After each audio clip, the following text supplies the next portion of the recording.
Assalamualaikum warahmatullahi wabarakatuh, sahabat-sahabat semua. Kali ini kita berdiskusi tentang bagaimana meningkatkan kualitas SDM dengan pendidikan berbasis digital.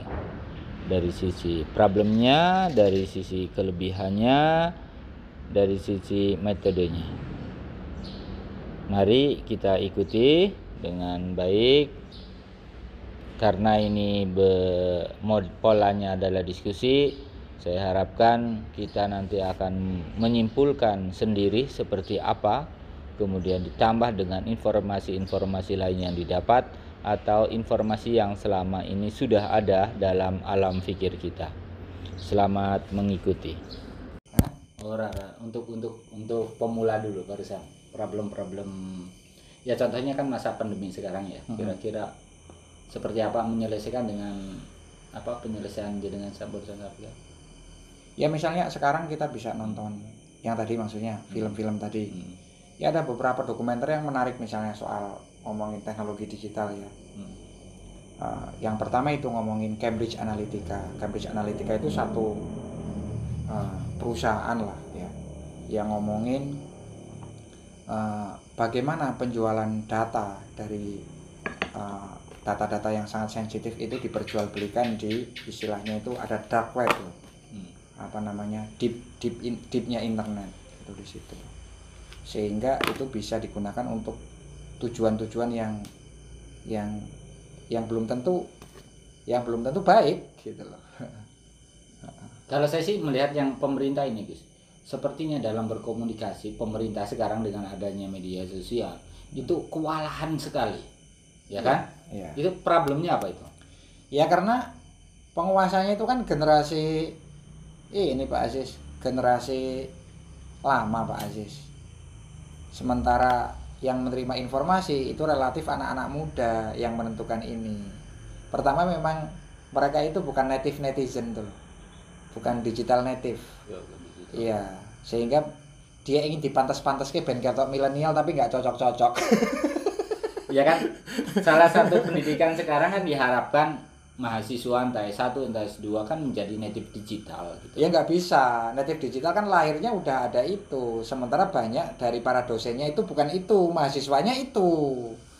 Cuman ada problemnya juga, pendidikan digital itu ternyata nggak seefektif yang kita duga. Bisa juga lagi kuliah ternyata dia pakai celana pendek sambil di WC misalnya, seperti itu. Sementara fungsi pendidikan kan bukan sekedar membuat orang menjadi berpengetahuan, itu cukup baca buku. Fungsi utama pendidikan itu membuat orang itu tumbuh berkembang menjadi beradab.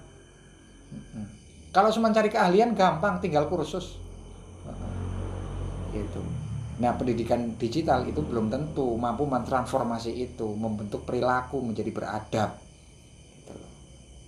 Malah sebaliknya, bisa justru membuat orang menjadi biadab gitu loh Pak Aziz. Nah, kalau ngomongin tujuan ke situ, itu kenapa pendidikan offline itu masih sangat dibutuhkan. Itu tatap muka langsung itu dibutuhkan untuk membentuk perilaku, sentuhan-sentuhan akhlak lah ya. Ya itu ke situ, pembentukan karakter, pembentukan kepribadian yang baik itu. Berarti kemerdekaan belajar yang dimunculkan oleh Nadiem itu merdeka belajar ya benar ya. Kampus Merdeka itu masih banyak problemnya sebenarnya. Ada banyak problem dari kampus Merdeka. Salah satunya kan ada kewajiban magang di perusahaan. Oke.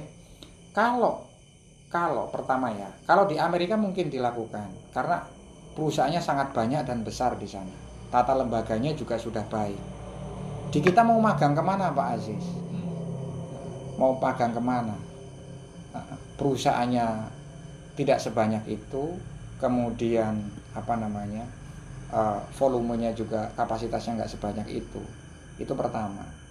Yang kedua adalah ini dari sisi tenaga kerja ya, kalau memang ada jumlah orang magang sebegitu besar, saya mau bikin perusahaan cukup dengan menadai mahasiswa, buruh murah, oke?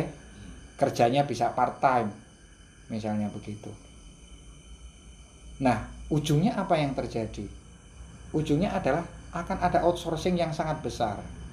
Kalau tenaga kerja itu semuanya outsourcing, sementara pada saat yang sama kebutuhan manusia itu semuanya dicukupi lewat kredit, maka akan banyak orang yang tidak mampu membayar kesehatan, tidak mampu membayar rumah, tidak mampu bahkan untuk sekedar mencukupi kebutuhan sehari-hari. Itu. Kalau perusahaan cukup dicukupi oleh mahasiswa magang, nggak ada pegawai tetap. Kalau nggak ada pegawai tetap gimana? Pekerja tetap gimana? Yang terjadi banyak homeless kalau di Amerika. Di Amerika kan itu yang terjadi. Karena turnovernya tinggi. Kan? Iya, itu turnovernya terlalu tinggi. Itu. Jadi kalau Nadiem sebagai memahami itu, saya nggak tahu apakah Nadiem membuat program semacam itu dari posisi dia sebagai pengusaha atau sebagai menteri. Kalau sebagai menteri nggak melakukan itu. Bisa dilakukan, tapi tidak semua jurusan. Itu loh. Kalau sebagai pengusaha yang itu yang diharapkan, aku dapat buruh murah. Iya. Itu. Contohnya semacam itu. Yang kedua sih apa sih? Kurikulum yang menekankan inovasi ya. Oke. Kalau dari sisi praktis bisa. Contohnya sekedar inovasi apapun lah kecil-kecil.